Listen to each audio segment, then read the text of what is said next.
What's up, everybody, and thank you for listening to Mastering the Mindset. My name is Dariusdotch, and I'm an actor, hip-hop artist, and fitness and life coach. And I'm here to personally help you train and improve your mindset so that you can, 1, become the best version of yourself mentally, and 2, gain focus and motivation to be able to take action and achieve the success in life that you want and deserve. Before we get started, please like and subscribe to my channel, and at the end of this episode, if you liked it, please share it with a friend or loved one or someone who would benefit from hearing this message. I'm so glad you're here, and I'm ready to go on this journey with you, and that journey begins now. All right, and welcome back to another episode. Thank y'all so much for being here. If you are watching me on YouTube, please be sure to like and subscribe to my channel. If you're listening to me on a podcast episode, please leave a review. Also, if you like this episode, share me on your social media. Make sure you tag me so I can know that you shared it. That is all greatly appreciated. And one last thing, this is a donation-driven podcast. So please, I would love any donations that you can make. It helps me keep this thing going. Let's go ahead and jump in. So today, let's talk about the power of words and talk about the words you yourself use, and also talk about the words other people around you use, because words have so much power. And at the same time, words can also have no power, none at all. Words only really have power when you give them power. When you say something to somebody, it can mean everything to them, or it can mean absolutely nothing to them. Somebody can walk up to you right now and say something to you. They can call you a name or something like that, and it can have absolutely no effect on you, not even a little bit. Some random person can come up to you and say something random and walk off, and you'll be like, that was weird. What was that about? And then go about your day and never think about it again. Somebody could also come up to you and say something to you that could trigger you, and it could make you mad or hurt you or make you self-conscious. It could trigger you and ruin the rest of your day. Some words have no power over you, and some words can have a massive power over you. It could ruin your day. You could be thinking about it for a week later. You could be pissed off for hours. And the tough pill we all need to swallow is that the person who says whatever that thing is to you, they aren't the ones that have the effect on your mindset. Whoever that person is, other people, your parents, your spouse, your cousin thinks you're a failure, your friend says something hurtful, whoever it is, they are not the ones that affect our mindset. They don't. They didn't ruin your day. They didn't ruin our mindset. What do I mean by that? Okay. Let's say that some random person came up to you on the street and said randomly to you, yuck, you got an ugly face. And maybe you have an insecurity about something on your face, and that could affect you. But let's say that same person, same random man came up to you on the street and they had on some crazy like cowboy boots and tights and green body paint and a pink wig. And he came up to you and said it in a funny, high-pitched voice. Yuck, you got an ugly face. Now, that probably wouldn't have any effect on you. You're going to look at him like he crazy, like what the hell was that? You might laugh at it. Same words, same exact words were said, but two completely different ways they impacted you. So it ain't the words themselves, it's the meaning you put behind the words. And it's also what you think of yourself. And that's the thing that we have to understand. Words only hurt to the degree in which you already believe them. Another hard pill to swallow. The words that somebody says to you only hurt you to the degree in which you already believe them. If somebody comes up to you and says you're ugly, and you happen to be a person who has really high self-esteem, let's say you conceited even, and somebody come up to you and say you're ugly, you'll be like, yeah, okay, cool, bye, that's your opinion. And you will keep it moving. But if you happen to be somebody with really low self-esteem, and you look in the mirror and you don't like what you see, and you do a lot of negative self-talk to yourself, and somebody walks up to you and says you're ugly, and if you believe that already, if you believe that before that person even came into the equation, well, then guess what? It's going to hurt. It's going to affect you to the degree in which you already believe in it. Now, a good example I like to use is a story about this guy who runs a business and the conversation he has with his mentor. And he's talking with his mentor about his business, and business is going okay, good even. Good to people looking from the outside in. And this guy tells his mentor that he's thinking about just quitting. He's thinking about just shutting it down. And the reason is because he says he gets these emails from folks who buy his product or his service, whatever it is. And he gets emails from unsatisfied customers saying that this was wrong or that could have been different. Now, mind you, compared to the amount of customers who he was providing the service to, it's a small number, a fraction of the amount in his emails. And he tells his mentor this, like, yeah, I keep getting these emails and then I have to go back and make changes to things, or people tell me something didn't work and I just feel like shutting it down. And his mentor, plain and simple, without hesitation, says, well, yeah, because you're insecure. He says, you're insecure, and that's the reason why these emails affect you the way they do, because you're insecure about the business you run. You let these things affect you in the way you do because you already believe that your business ain't a good one. And I say this again.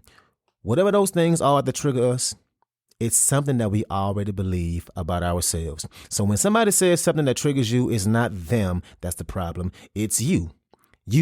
We are the problem. Now, could they be being an a-hole of a person? Of course. Whatever that thing they said, if they meant to hurt you with it, of course, they are in the wrong, right? We're not letting them off the hook.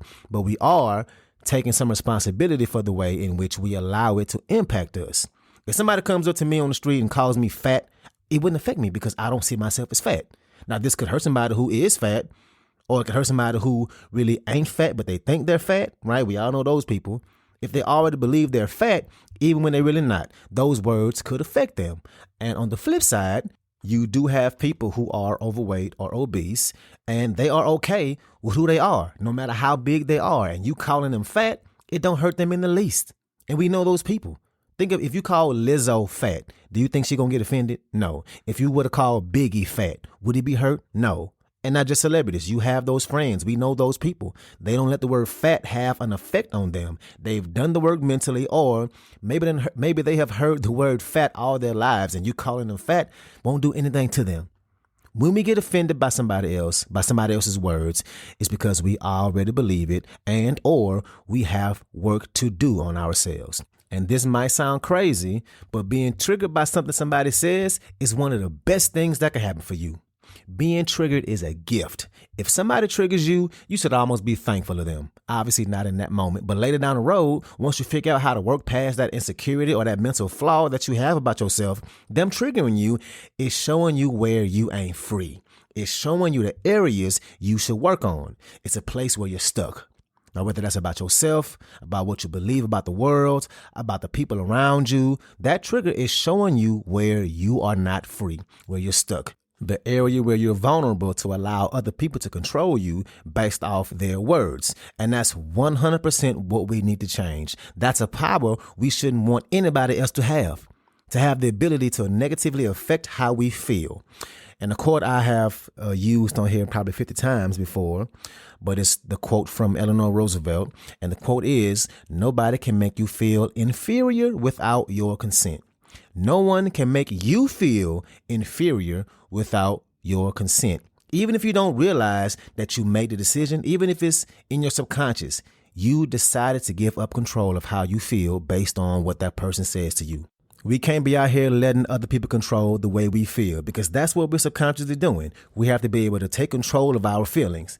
And a man by the name of Viktor Frankl has a quote, and I've said it before on here before, but it sums up this whole episode. And a quick summary of who he is. He's a psychologist, and he is also a survivor of the Holocaust. And he was a prisoner over there in Auschwitz in the prison camp for 3 years. And he was already a psychologist before he went in. So his understanding of the way people think and their behavior was different than the average person who would have been there. And you would imagine he was able to see both sides of the extremes of humans, right? The people that were in the camp and the folks running the camp. And he has a book out that talks about his experience in there, and also about how he was able to mentally survive, how he was able to tap into the way he thought and the way he viewed life. And he talks about his mental journey and finding meaning in life. But the quote he has is perfect for this episode. He says, between stimulus and response, there's a space. And in that space is our power to choose our response. And in that response lies our freedom. Between stimulus and response, so when something happens to you, before you respond to it, there's a space. It can only be a tenth of a second, but in that space is your power to choose your response. Our power. And in that response lies our growth and our freedom. So he's saying that no matter what happens to you, you are in control. You are the one in control of how you respond and also how you feel. And if you leave that up to other people, then you're not in control. And if we can master that response, no matter what somebody says or does to us, it won't matter. You'll be calm, cool, you'll have your composure.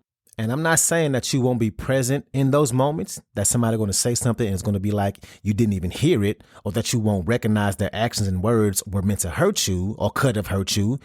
But as you being in a place where no matter what, your inner peace won't be disturbed. You have to be that gatekeeper, the gatekeeper to your happiness. And here's another quote from Viktor Frankl, and it's another good one. He says, "Everything can be taken from a man but one thing, the last of the human freedoms, to choose one's attitude in any given set of circumstances, to choose one's own way." Now, if we take a step back out of this quote, this is coming from a man that saw some horrible things. He literally saw every freedom being taken from men and women every day. And yet he still has the mindset that you are able to choose your attitude in any circumstance. That's pretty amazing to me. So notice your triggers. Notice when they happen, what they are. So say, okay, what just happened? Why is this triggering? Be able to release your attachment to this, release your belief to this, because that's the kind of freedom that's going to allow you to live your best life. And of course, like I always say, this stuff takes work. You ain't just going to work through it and be all better in a day. No, it's called a trigger for a reason. It's going to take time, but it's something that you have to work on, something that you have to work through. And before I go, I'm going to give you one little small trigger I used to have. This is not serious at all, but I'm a Cancer, and I used to hate when somebody would call me sensitive. They'd be like, "Oh, you a Cancer? Oh, y'all so sensitive." Okay, so hate is a strong word. I don't hate it, but it always got under my skin. And I didn't want to be labeled as sensitive. When somebody would say I was sensitive, I would correlate that to being weak. And it took me some time to get past that. It did, to work through that even though I truly don't think I'm sensitive, one, by allowing this to trigger me, I am being sensitive. And two, I had to be honest with myself and realize that the main reason I didn't want to be labeled as sensitive is because I was caught up in feeling like women didn't want a sensitive man, that they wanted the opposite. And I had to come to the realization that if a woman thinks I'm too sensitive, that she can't be with me because I'm too sensitive, well, she ain't the one, no way. Two, I know the kind of person I am. I'm a good person. Anybody who knows me would tell you that. And if by sensitive you mean I'm a considerate person and I treat people with respect until they don't treat me with the same, that I expect people to talk and treat me the same way I do, that I won't stand for disrespect, then sure, I guess you can call me sensitive. Anyway, I have let that go. A lot of times I hear that and not even commented on it. Like, oh, okay, yep, that's what folks say about Cancer, son. Yep. And I keep it moving. Anyway, that was probably unnecessary for this episode, but there you go. So next time you feel yourself being triggered by somebody else's words, make a mental note of what it is, what was said, what was the situation. What is it about me that is allowing this to be triggering? And once you do that, you'll be able to get to the root of it. And when you get to the root of it, you can work towards that freedom of not letting that hold you back. So that's what I got for you today, man. Thank y'all for being here. Please make that donation. Also, subscribe to my channel, like, share, all of the above. Thank y'all so much, and let's ride out. Yeah. See, I feel so alive right now. You know. Ill will make the beat. Brother, you got this frown on your face. It's like, listen, you got to get right with yourself before you can get right with anybody else. That ain't game. Marcus Wilson said that. I feel so alive. Had to put my little chain on. And I felt like getting dressed, so I got fresh. I ain't got no stain on. They wanna cut my wings and take my halo. They tried to get me, they came close. Police caught me slipping, got my name in the system. Yeah, I be fine, I'm an optimist. In my prime like Optimist. I'm feeling alive, if you ain't feeling my vibe, I don't give a damn. That should be obvious. It's Dotch, and it's my night. So I flip the switch and turn on my limelight. I shine bright, like the sun, ruin your eyesight. But I can see clearly now, unfortunately from hindsight. But I'll be alright, yeah. And my bar's always cold as ice cream. Like what would you do for a Klondike? All I wanted was an audience. All she wants is my free time. She'll understand how hard it is. I'm chasing my dreams, baby. So I gotta put my all in this. You don't need a cardiologist. You can see I put my heart in this. Ain't nobody going hard as this. I know that when I started this. Yeah, I pick up this mic, I'm the sickest. And I be writing prescriptions. It got me feeling like a pharmacist. I do it big like Notorious. And I'm down for whatever, baby. I'm with the shit like a toilet lid. You piss me off and get flushed, but I feel so alive right now. Loving your vibe right now. We look so fly right now. Maybe cause I'm high right now. Nobody's a blessing, feel like I'm in heaven, girl. I just die right now. I dive in your holy water, but I won't drown right now. Cause I feel so alive. Yeah. I feel so alive. Yeah. They in my way like TSA, but they will not stop this. Cause I'm like a pilot. That mean I'm fly. Look at my outfit and suck my cockpit. Girl, I know we both got options, so let's be honest and keep it up front like table of contents. I'm not with that nonsense. I'm not trying to fool you, baby. From Louisiana, better be careful. I got that voodoo, baby. Come back to the crib. I don't got cable, but I got Hulu, baby. Come Netflix and chill with me. Don't lie, keep it real with me. I can tell you feeling me. Throw it at me, I will hit it. Bow. And I feel so alive right now. I'm so high off life right now. Probably shouldn't drive right now. And my nigga just came in town. Yeah, we finna go take it down. Yeah, we finna go act a clown. Don't record me, put your phone down. A cell phone is an eyewitness, that's snitching, man. I don't wanna be on Facebook or your Snapchat or your Instagram. I can't let this hit the net, acting like it's the Wimbledon. I ain't saying I'm innocent, but I am a businessman. And I got an image now. Yeah, and I got a drink in my hand right now that I gotta finish now. Yeah, and I got a lot of patience, girl, but I got a limit now. Yeah, I gotta show them I'm not really playing like I gotta scrimmage. I never hate them niggas, cause I'm not a bigot. Everybody wanna give they 2 cents. So guess what? I got a lot of pennies, but so what? I'm already winning, I pulled you, and I get up in it. I make it juicy, you calling me bigot. But that's later on when I call Uber to take us home. Cause girl, I feel so alive right now. Loving your vibe right now. We look so fly right now. Maybe cause I'm high right now. Nobody's a blessing, feel like I'm in heaven, girl. I just die right now. I dive in your holy water, but I won't drown right now. Cause I feel so alive. Yeah.